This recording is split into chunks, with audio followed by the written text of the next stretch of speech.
Okay, welcome back. Welcome back. Welcome back. It's your girl Shlee, baby. That's Ashley with that. The because nobody needs all that. Look at me trying to get it together. Real quick, if you've been following me on my social media, which is Shlee_speaks, or Shlee Jones on Facebook, you'll know that I've been doing a daily. Okay, I don't do it every day. Y'all know I don't do it every day. Not gonna happen. But I have been trying to do regular check-ins, just radical vulnerability about where I am, how I'm feeling, just where things are going for me to help my own healing process. If it help y'all, great. Like, I don't want to say I'm not doing it for y'all because that sounds bad, but I'm trying to get to my own healing. Okay. But you'll know that I mentioned that one of my friends sent me a beautiful box. Like, I've gotten a lot of really nice gifts and stuff. Like, look at these. A beautiful bouquet of flowers right here. Let's tuck that back in there. Because now I done made all the rose. Okay, girl, you're distracted. Let's focus. All right. Anyway, what I was saying is they sent me these affirmation cards that have been really, really, really beautiful. And I love them. And so I wanted to share today's affirmation card with you before we get started. So it just says, my light shines brightly when I recognize all that I have to offer. And that is today's affirmation card. If you go over to my Instagram or TikTok or Facebook, like I said, you'll see it again. Pretend like it's the first time. Be in awe. Be like, oh my God, that's amazing. I never heard that before. Yeah. All right. So, I know we've talked about a few things. We've talked about why I chose radical vulnerability. We talked about what I mean when I say, my insecurities, and kind of delved a little bit into what that is. But this time I kind of want to talk to you a little bit about surprise, surprise, Gideon. Right? Everybody has seen them little Gideon Bibles in the hotel. It's just a little one that's like this big, and it only got half the Bible. I think I don't know how much of the Bible got in it. Hold on, I'm gonna check. Hold on. I'm not gonna check because I put it in the description how much of the Bible, because it's not a whole Bible. It's literally just like, I wish I had a little picture of it. It's literally like smaller than your phone. Anyway, that's not the point. That's what we're gonna talk about. And you'll see why that's what we're gonna talk about, because I definitely got some revelations from it. So a couple weeks ago, my friend called me, and this woman has been like, I don't know that she's ever heard me call her my best friend, but she's like been one of the most influential people in my entire life. I met her when I was like 10, I think. She was already grown and married, child. She used to be my dance instructor. And when she had her first baby, she was like, girl, move into my house and help me take care of this baby. And so I did. And she went up to have 4 more kids. So she got 5 kids. Shout out to my girl, because that's my girl. Girl, she named her daughter after me. And she didn't really say that, but I'm saying that. So like, yeah. But anyway, that's not the point. She called me a couple weeks ago because, like I said, she's, I take her word to heart. And we were just talking. She didn't call me. We were texting about this, actually. And I was just kind of sharing with her that I kind of felt like I wasn't hearing from God. Like, not necessarily that I felt, I don't know, I guess now that I think about it, I did feel abandoned. Like, I did feel like it was complete radio silence. Like, I was praying and praying and praying and begging and begging and begging. Like, ew. What Tisha say? I'm still here. Like, I just felt like it was radio silence. And she was like, are you praying? And I was like, girl, I'm hollering at this point. And she said, are you praying like Gideon? And I said, I don't really get the reference. What do you mean am I praying like Gideon, girl? Who was like, how do Gideon pray? So, honey, I called my mama so fast. It was like, hey, Mom, real quick. Shh. Where in the Bible can I read about Gideon? Answer quickly and quietly, girl. This between me and you. And she told me, and she sent me on the Judges, girl, on my merry way to Judges, child. And that's where you can read about Gideon, Judges. I think his name is first mentioned, Judges chapter 6, verse 11. But I would implore you, if you're going to read it, to start at verse 1 in Judges chapter 6. So you kind of get a background of who Gideon is and what was going on in the time period and why Gideon was necessary. But anyway, so that's how I got into reading about Gideon. That was just a little backstory. That was a long backstory, huh? Anyway. All right. So let's get to it. Essentially, God chose Gideon to save the Israelites from the Midianites. I hope I'm saying that right, child. It's a Bible name. If I ain't saying it right, Bible defender, I'm sorry. You know what I mean. And if you don't know what I mean, you're not a very good defender of the Bible. Oh. Anyway, so I'm going to give you a real quick backstory of what was going on in the time period. God has already moved Israel out of Egypt. The people of Israel. He's already, saved them from slavery, all that good stuff. Now, Moses is already dead. Okay. So get that out your head. And if you remember, even before Moses died, they were starting to, the people of Israel were starting to fall into idolatry, where they were worshiping other gods that weren't God. Like they were creating gods and then worshiping them. And God was like, hey, craziest thing. Nah, y'all, for real? Right. And so by the time we get to Gideon, baby, they deep in that thing. They elbows deep in it. Okay, cool. Essentially, because of that, God has now allowed them, like they're not technically in bondage, but they are living in a fear that is immeasurable. Okay. Like they're technically, like, okay, so they are in bondage, but not in the bondage that they were, removed from in Egypt. They're in a different kind of bondage where they are literally living in fear. Like they scared to come out with the sun up. Like they definitely don't come out at night. It's getting crazy in there. And it's because the people of Midian are, and again, if I'm not saying it right, fight me. I don't know. The people of Midian are essentially terrorizing them. And there's so many Midianites, again, whatever. There's so many of them that like the people of Israel just feel like, baby, it's nothing we can do. We're just gonna have to live in fear, which is not connecting to them that, hey, when you trusted God, he saved you. And now that you don't trust God, you're back living in bondage and in fear. But baby, they couldn't connect those dots, and I'm not here to connect them for them. Okay, so that's just a little backstory of what was going on. Now, God sent an angel to Gideon. Now, Gideon is the lowest of his house, okay? It's like being the youngest sibling and you ain't even, and he was a grown man. He was already an adult, I think. I have to do a little bit more research on that because I'm pretty sure he was already an adult. He just was the youngest brother. He just didn't really bring a lot to the family. You know what I'm saying? And he was literally, when God sent the angel, he was literally hiding. Like he had found a space to hide. We can get into the particulars later. Essentially, he had found a space to hide, to do his work. Like he was literally hiding. And God said, hey, excuse me, just gonna squeeze in here real quick. Tap you on your shoulder and say, hey, I need you to do something for me.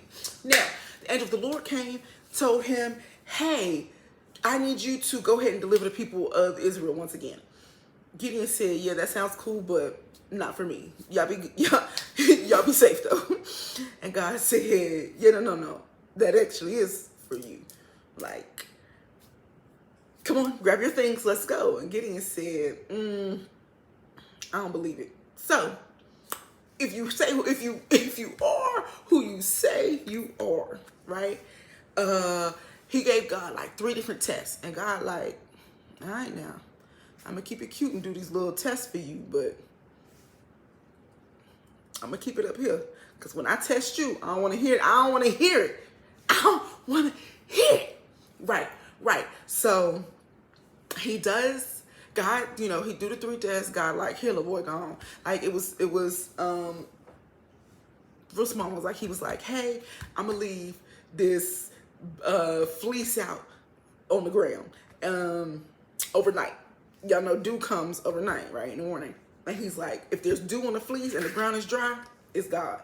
God like, bet. He do it. The next day, Gideon like, somebody playing with me. I don't believe it. So actually, if it's doing the ground and the fleece is dry, then it's God. God like, all right, bet he did it.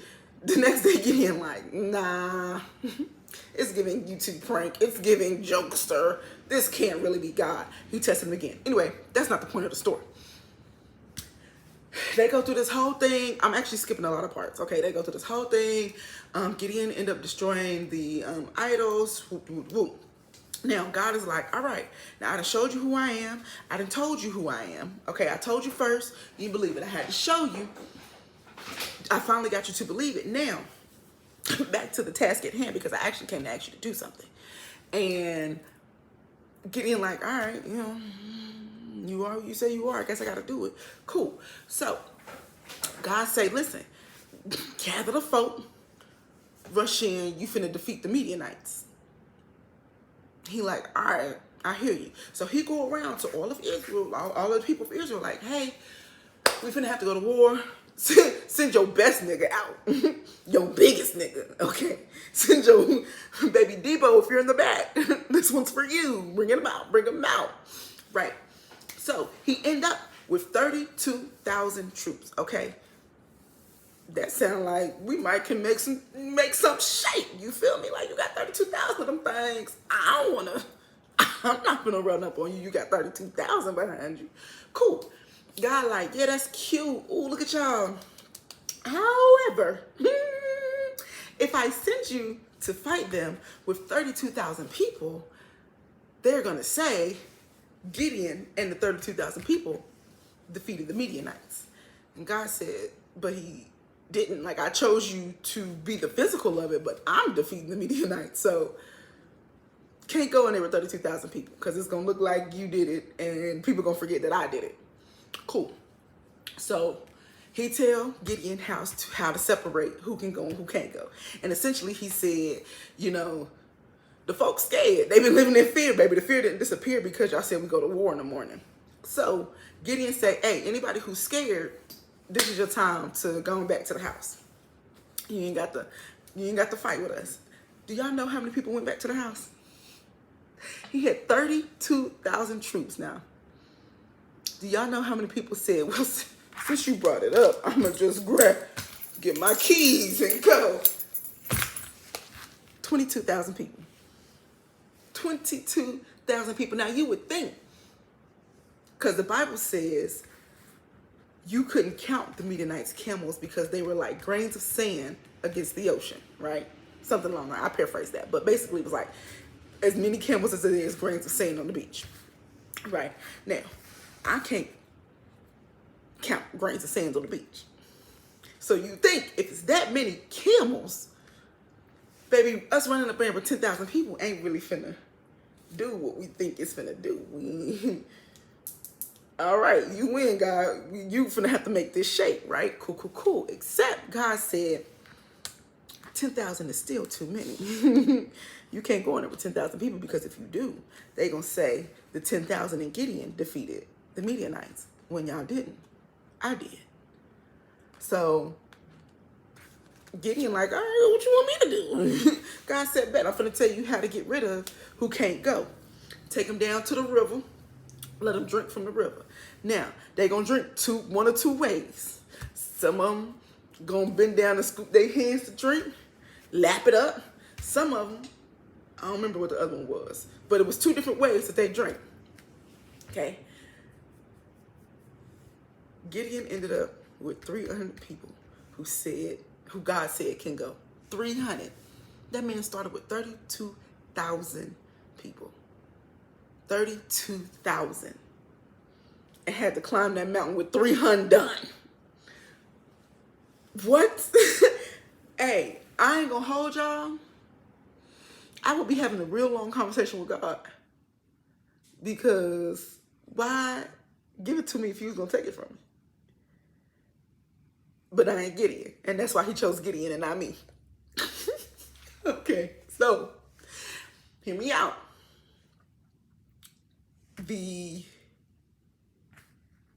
Even then, God says, Gideon, now you got two options. You can rush in and rat-ta-ta-ta on them, Or if you're a little scared, because mind you, Gideon was hiding when God found him. Hiding, okay? He wants some great do-do-do-do. He was literally in hiding. God quite literally had to walk into his hiding space, okay? Cool. So he like, if you're still scared, go listen to what they're saying. Just sneak over there. You just do a little eavesdrop, just a little thump-da-dum. Hear what they're saying. Gideon like, I choose option B. I'ma just hear him out first, okay? Gideon take his right hand. They sneak over there. They listen to what the people saying, right? What the leaders of the Midian people are saying, Midianites. Now, he's recounting a dream he said. And he said, I had a dream. It got crazy. A loaf of, it was bread, but I mean, calling it a loaf of bread is like disingenuous. But essentially, he was like, listen, something came rolling in the camp, overturned the tent. Turns out it was God and Gideon. Honey, Gideon finna get us. And Gideon's listening to this outside the tent like, oh, so they already shaking in fear. Okay. Gideon goes back to his 300 people, separates them in 3 groups, sends them in. Now, he don't send them in like rat-ta-ta-ta-ta, okay? They get outside, they surround as much as 300 people can surround, and blow horns. They break in vessels. I can't even think. I'm gonna say jars, but they're not jars. But I can't think of what it was right now. But blowing horns, breaking stuff. They making noise. Child had the dog on Midianites so scared in the middle of the night that they got up and start fighting each other in the chaos. They killing each other in the chaos, defeating themselves. If God don't move, come on now. Defeating themselves. Be serious. Be so serious. Right? Now, when Gideon comes back after, the they're like, hey, Gideon, be our king. Gideon said, king? I'm not finna be your king and none of my 30-something my kids, because he had mad kids. I really think it was like 70, but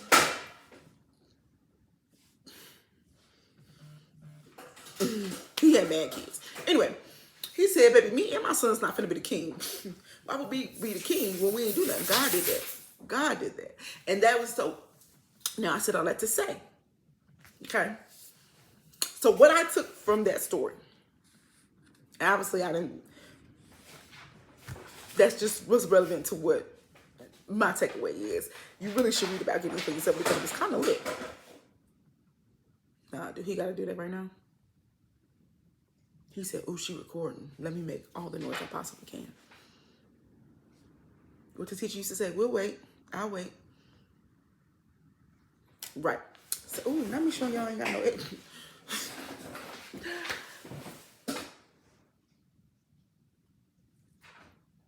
Anyway, so my takeaway from that, especially in the position that I'm in now. So I don't know if I said it on my YouTube. I know I've said it on my, when I do my daily check-ins, but I have not gotten a paycheck since November. Today is May 2nd. Okay. Clearly I'm still in my own house. All right. Now my car did get repossessed, but that's my business. So that's okay. That's okay in this season. Right. But I have groceries. My dog can eat. I can eat. Like, I have a safe space to be at home. Chat. My best friend been here. Like, I've been provided for. You know what I'm saying? But I've lost a lot. Like, and I've been looking for a job. I kid you not. I do no less than like 23 to 25 job applications a week. Okay. I've been looking for a job and have been doing them weekly since November. Okay. And my takeaway was God will sometimes take your resources in order to get the glory for your blessings, right? In order to get the glory for the outcome, in order to receive the praise for the end result. Sometimes he got to take your resources because it got to be like, you got to be down to the bare bones and be like, hey, it's no other way for me to make it through but God. And he come in like, hey, you got it. You're right. Thanks. Now look at this. Now, it's crazy that that was my takeaway because, like I said, that was like 2 weeks ago. This past Sunday, so I have a friend here in Houston who's like, she's asked me for a couple weeks to come to church with her. And I'm like, yeah, girl, I ain't got no car. So whenever you feel like coming to get me, just say that and I'll go. So she had a party Saturday night. She just had a game night at her house. Like, party is a stretch, but we did have a good time. Like, we did have a good time. And we were out pretty late. We were at her house pretty late. And I got home. And she's like, I'm going to pick you up for church in the morning. And I'm like, okay. We set a time. Cool. I woke up in the morning with a nasty headache. So I do get migraines.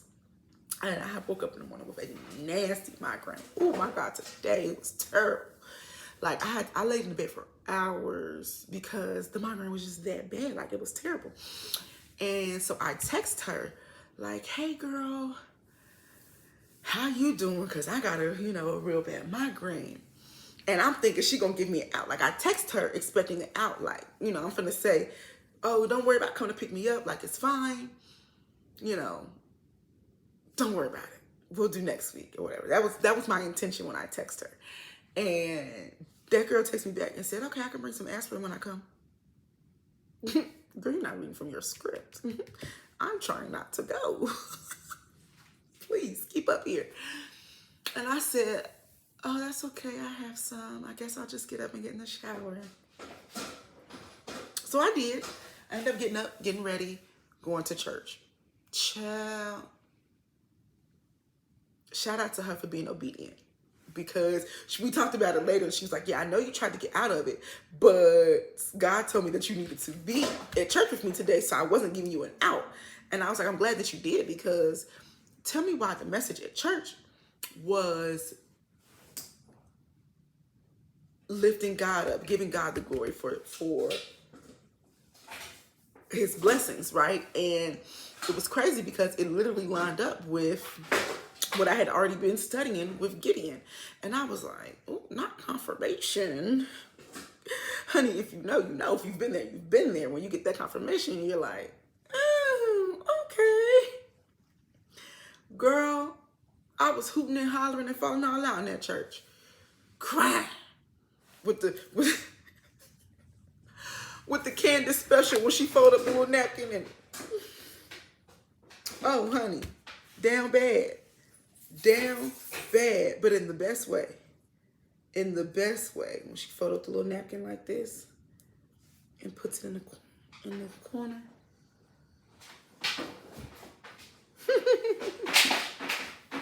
Hey, you for real? Good answer. Good answer. Because why would he? There's a dog coming from under the table. I live in the Wild Wild West, y'all.